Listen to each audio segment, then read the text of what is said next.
Assalamualaikum warahmatullahi wabarakatuh. Saya Ahmad Fauzi, sarjana ekonomi, guru SMK Muhammadiyah 1 Lamongan. Saya berasal dari kota Lamongan dan saya mengajar di SMK Muhammadiyah 1 Lamongan dengan mapel bisnis daring dan pemasaran. Kami merupakan mahasiswa PPG dalam jabatan tahun 2023 dan di sini kami sedang melakukan kegiatan PPL, di mana tempatnya di sekolah kami sendiri, SMK Muhammadiyah 1 Lamongan, Jalan Veteran nomor 51 Kota Lamongan. Ingin tahu kegiatan saya seperti apa? Tapi sebelumnya jangan lupa like, komen, dan subscribe. Oke, terima kasih. Assalamualaikum warahmatullahi wabarakatuh. Warahmatullahi wabarakatuh. Waalaikumsalam warahmatullahi wabarakatuh. Gimana kabarnya kalian? Baik. Sehat semua ya? Ya. Oke. Sebelum kita mulai pelajaran, kita cek dulu untuk lokasi kita, kelas kita masih ada sampah berserakan atau enggak ini? Enggak. Bersih ya? Bersih. Oke. Terus sekarang perwakilan dari ketua kelas memimpin doa agar kita senantiasa diberi kemudahan. Jangan lupa doanya seperti biasa. Oke? Ya. Monggo dipimpin doa. Siap. Doakan. Coba diulang sekali lagi ya, semuanya seperti kemarin. Tangan ke atas, Menggapai bintang, tak Ayo, ikuti ya. burung yang terbang. Coba bilang, saya hitung. 1, 2, 3. Tangan ke atas, menggapai bintang. Tangan ke samping, burung yang terbang. Tangan ke depan, ikan berenang. Tangan kiri, siap berdoa. Siap berdoa mulai. A'udzubillahi minasyaitonirrajim. Bismillahirrahmanirrahim. Alhamdulillahirabbil alamin. Ar-Rahmanirrahim. Maliki yaumiddin. Iyyaka na'budu wa iyyaka nasta'in. Ihdinas siratal mustaqim. Siratal ladzina an'amta 'alaihim ghairil maghdubi 'alaihim waladdallin. Amin. Baik anak-anak, sekarang Pak Fauzi absen terlebih dahulu ya.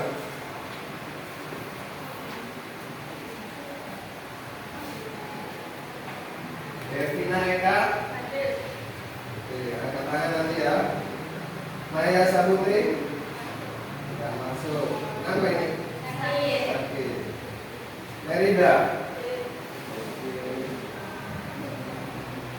Nurul Aini, tidak masuk. Masuk.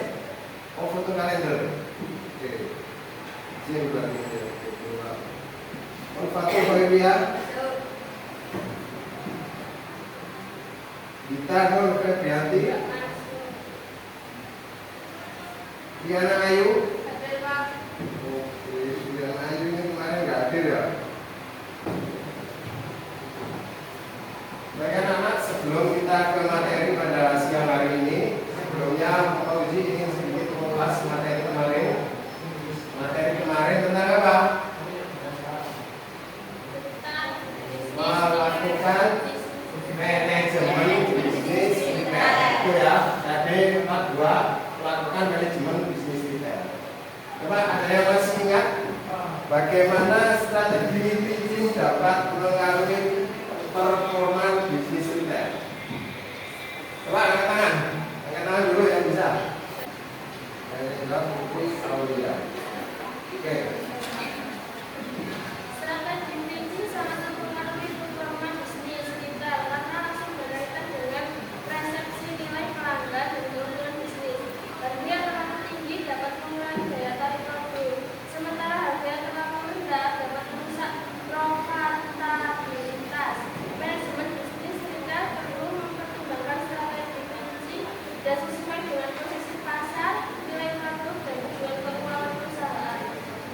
Oke, benar ya. Satu pertanyaan lagi.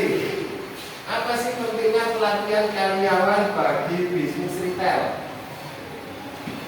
Silakan rekan-rekan yang tahu. Oke, ini siapa namanya? Anggun. Nah.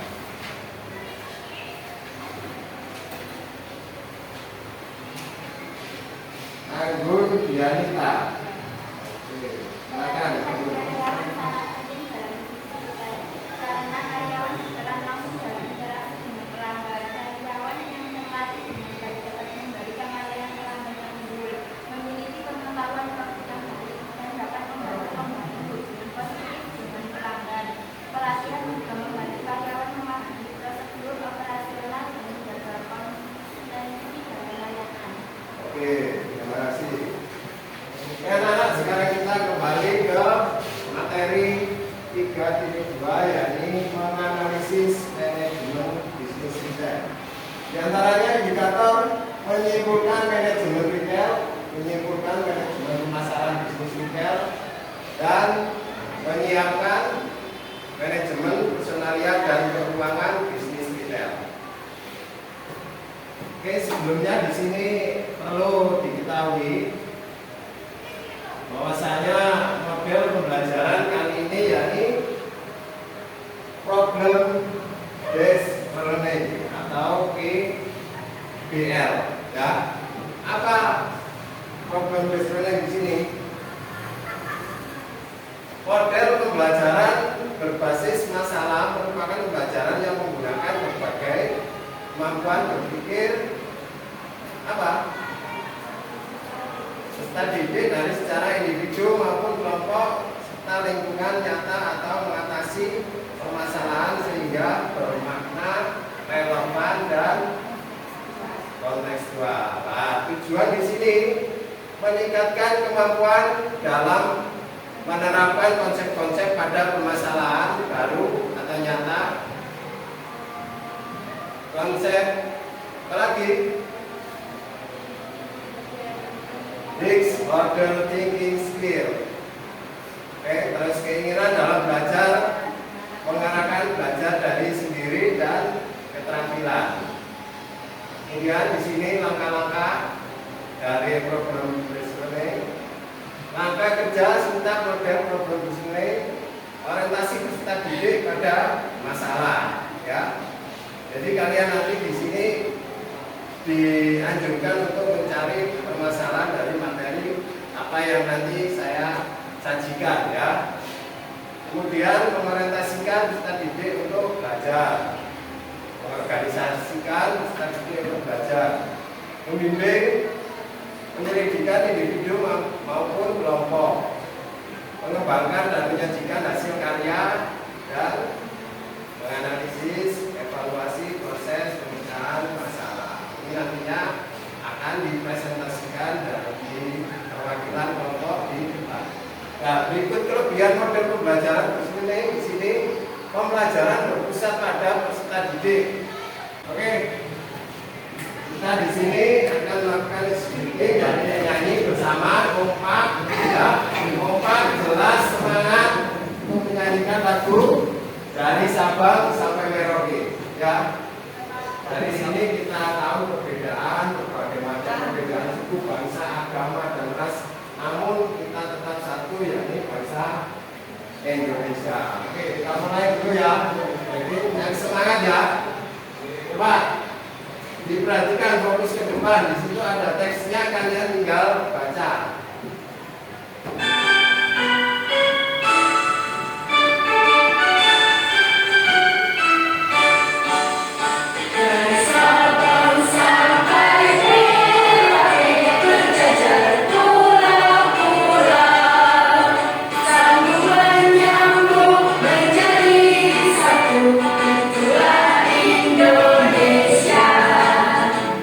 Indonesia tanah air.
problem, permasalahan, keunggulan dan lain sebagainya daripada dua usaha retail ini. Kembar tapi beda. Kita bisa mengatakan kembar tapi beda. Nah, seperti itu ya. Rivalitas Indomaret dan Alfamart yang sudah berjalan selama 3 dekade itu selalu menarik untuk dibahas. Kedua pokok minimarket modern itu tidak hanya mampu bertahan dan terus bertumbuh di tengah terpaan berbagai krisis, namun juga keberadaannya yang hampir selalu bersebelahan kerap kali memegang tanda-tanda besar. Di mata banyak orang, keduanya seperti pasangan sejoli yang tidak bisa dipisahkan, selalu mereka di mana mereka berada. Namun, itu ternyata ada strategi persaingan yang banyak orang tidak tahu. Apa sih strateginya? Dan bagaimana itu mempengaruhi dinamika persaingan antara keduanya? Apa pelajaran penting yang bisa kita petik? Masih kembar tapi beda. Indomaret dan Alfamart merupakan pokok minimarket modern di Indonesia. Indomaret berdiri pada tahun 1988 dan dikelola oleh PT Indomaret Prisma Tama, bagian dari usaha Saludo. Sementara Alfamart berdiri 1 tahun kemudian pada 1949. Didirikan oleh Joko Susanto dan dikelola oleh PT Sumber Alfaya Trijaya. Keduanya adalah konglomerat terkenal di tanah air. Sebelum Indomaret dan Alfamart lahir, masyarakat membeli bahan pokok dan kebutuhan sehari-hari di toko kelontong atau warung. Toko atau warung yang kini disebut dengan retail atau toko tradisional ini seringkali tidak nyaman dalam produknya dan harganya juga nggak standar. Kondisi itulah yang didiskusi oleh kehadiran Indomaret dan Alfamart. Kedua toko modern ini menghadirkan pengalaman belanja yang sama sekali berbeda. Keduanya memberikan toko yang menarik, nyaman, bersih, menjual produk dengan kemasan yang rapi dan harga yang standar serta pelayanan yang ramah. Konsep toko modern yang nyaman dan telah dekat dengan masyarakat ini dikenal dengan istilah convenience store. Nah, terpadu berbagai bisnis, namun juga keberadaannya yang hampir selalu bersih. Konsep toko modern yang nyaman namun tetap dekat dengan masyarakat ini dikenal dengan istilah convenience store. Sekarang ini sulit sekali kita melewati ruas-ruas jalan di negeri ini tanpa melihat kedua minimarket ini menghiasi pemandangan. Saat tidak tahu Indomaret dan Alfamart menggunakan model bisnis franchise untuk mengakselerasi pertumbuhan dan ekspansi jumlah gerai-gerai tokonya. Jumlah gerai Indomaret pada Maret 2022 ini mencapai 19.851 gerai. Sebagian besar pasokan barang dagangan untuk seluruh gerai berasal dari 42 pusat distribusi Indomaret yang menyediakan lebih dari 5.000 jenis produk. Sementara Alfamart jumlah gerainya di tahun 2020 lalu sebanyak 14.973, kemudian bertambah lebih dari 1.000 gerai di 2021 dan rencananya akan bertambah lagi lebih dari 1.000 gerai di 2022 ini. Berdasarkan data penjualan, Indomaret memiliki nilai penjualan tertinggi mencapai 5,9 miliar dolar atau 84,07 triliun rupiah pada 2020. Alfamart menyusul dengan nilai penjualan sebesar 5,25 miliar dolar atau 74,9 triliun rupiah. Ada menarik dari kedua minimarket ini. Walaupun keduanya selalu penuh persaingan, namun dari keduanya sering terlihat mesra berdampingan di ruas-ruas jalan kota. Wajar dari gambarnya orang bertanya-tanya, kenapa gitu ya? Apa alasan dibalik keputusan posisi gerai yang hampir selalu bersebelahan itu? Yuk kita kupas jawabannya secara ilmiah. Oke ya, kalau video tadi sudah saya kirim di grup, silakan dibuka dan kalian bentuk kelompok. Ayo masuk bentuk kelompok.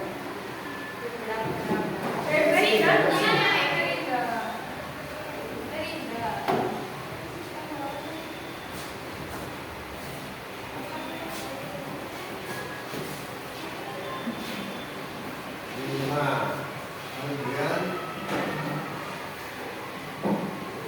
ini nanti diri ya. Porsinya bisa diputar nggak? Porsinya Pak? Porsinya bisa diputar. Porsinya diputar ya, biar enak.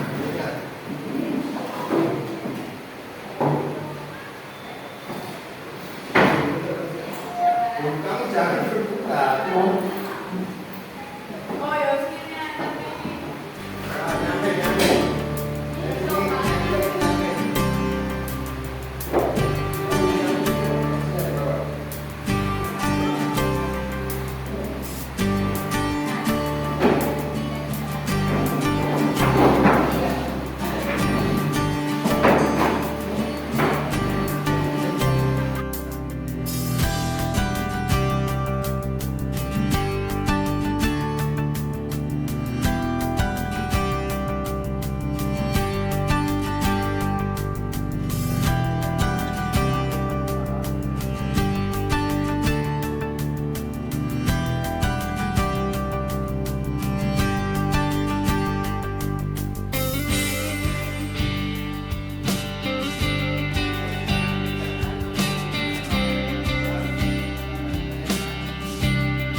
Waalaikumsalam warahmatullahi wabarakatuh. Oke, berikut tadi hasil presentasi dari kelompok C.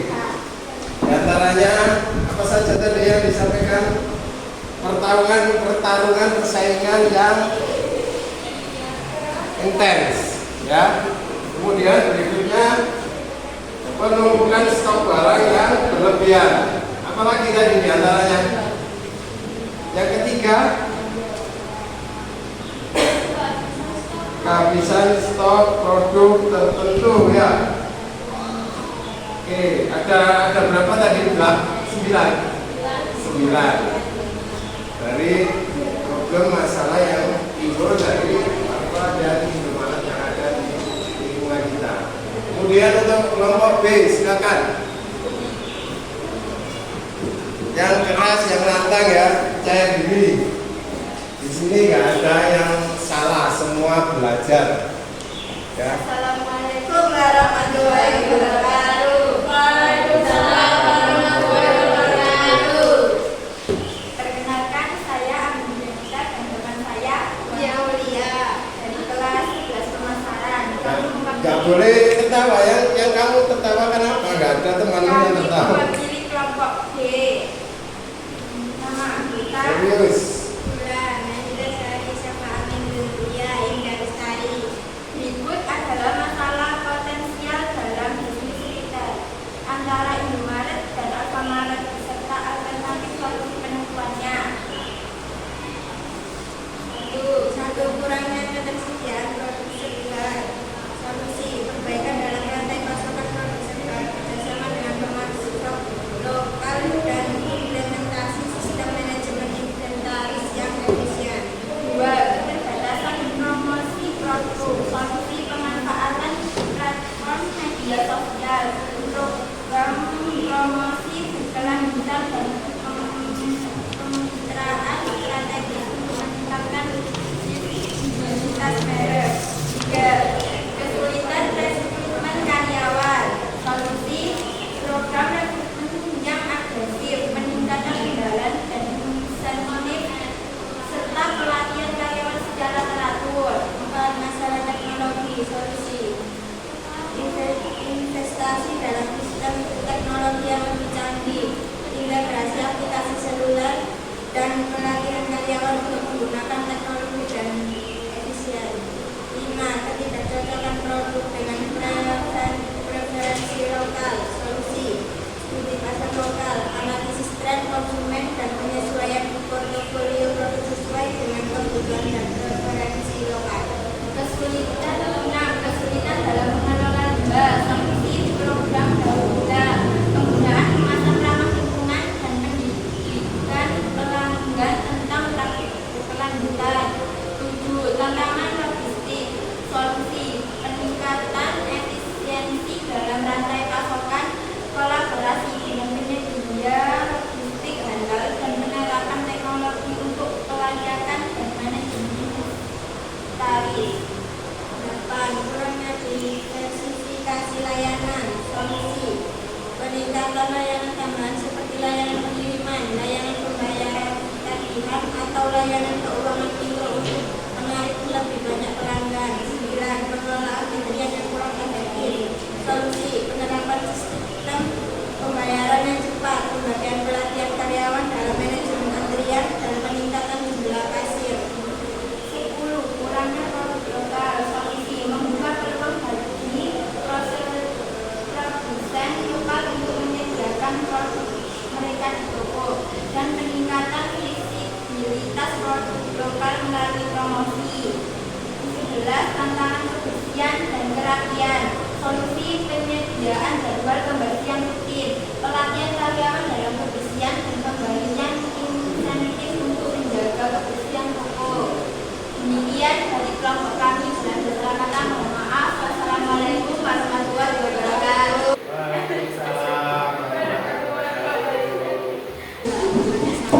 Ya, tadi ada beberapa poin yang saya catat di sini, diantaranya persaingan harga tinggi dari kelompok A, persaingan harga tinggi, kemudian berikutnya stok barang kurang lengkap, pelayanan pelanggan kurang memuaskan, kemudian keterbatasan ruang toko, dan kurangnya inovasi produk.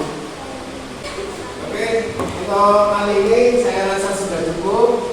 Untuk perwakilan silakan, ada yang bisa menyimpulkan daripada kegiatan kita pada menyimpulkan materi pada siang hari ini. Silakan untuk perwakilan.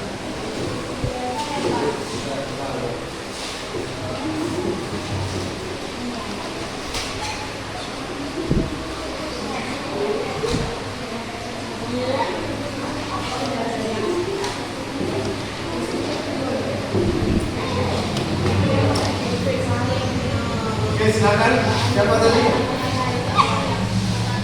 Silakan. Siapa? Siti Aulia. Simpulkan daripada materi pada siang hari ini. 1. Pentingnya analisis pasar. 2. Strategi penetapan harga yang efektif. 3. Manajemen kategori dan konsentrasi. Coba diulangi yang jelas. 1 tadi apa? Pentingnya analisis pasar. Pentingnya analisis pasar. Yang kedua, Strategi penetapan harga yang efektif. strategi penetapan dan pelayanan efektif. Oke, berikutnya 3. Manajemen kategori dan konsentrasi. apa? Manajemen kategori dan konsentrasi. Manajemen kategori dan Konsentrasi. nationalism. Oke, yang terakhir ya, berikutnya 4. Analisis kerja toko. menganalisis kerja toko. 5. Manajemen persediaan yang efisien. Manajemen persediaan yang efisien. 6. E-commerce dan strategi. Oke, yang berikutnya 7. Penggunaan teknologi analitik.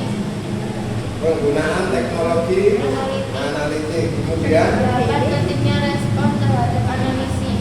pentingnya respon terhadap analisis. Oke, kasih tepuk tangan untuk teman kalian. Oke anak-anak, saya rasa waktu Bapak Uji sudah cukup dan perwakilan silakan dipimpin doa untuk kelas. Ya, silakan dipimpin doa. Siap berdoa mulai.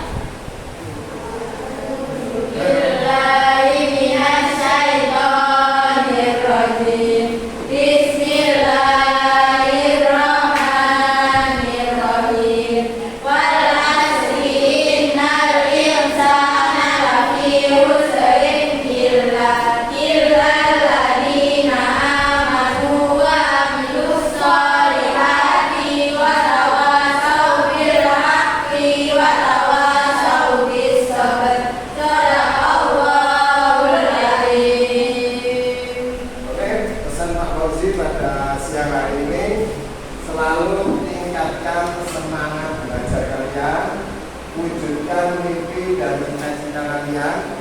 Ya, kemudian yang terakhir pesan yang sangat urgent, literasi. Silakan ditingkatkan lagi membaca ya. Dari tadi saya amati hasil presentasi kalian masih patah-patah, banyak mengeja. Tak kalah hanya dengan anak SD, kejauhan kalau TK. Oke, saya kiranya cukup sekian. Saya akhiri. Wassalamualaikum warahmatullahi wabarakatuh.